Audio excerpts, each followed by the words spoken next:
Bonjour mes stagiaires, bonjour à tous. On va entamer aujourd'hui les différentes méthodes de consolidation comptable.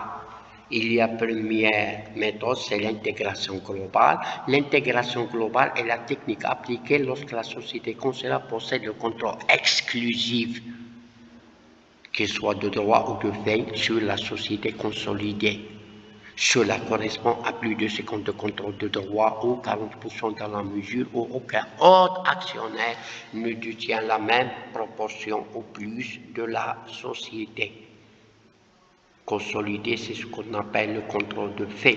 Si une entreprise respecte un de ces critères, la consolidation des comptes par une intégration consiste à réunir la totalité des postes du bilan et du compte résultat avec la ou la filiale consolidée. Par contre, deuxième méthode qu'on appelle l'intégration proportionnelle. Dans le cas d'une intégration proportionnelle, la société mère possède ici un contrôle conjoint sur l'entreprise filiale. La consolidation comptable consiste alors à fusionner les postes du bilan et le compte de résultat avec la ou les sociétés consolidées. Le tout proportionnellement à ce que possède la société consolidée en termes de contrôle. Cela signifie qu'avec une consolidation, avec intégration proportionnelle, la société doit détenir la même part du capital de la société consolidée que les autres actionnaires. Par contre, la dernière méthode, c'est mise en équivalence.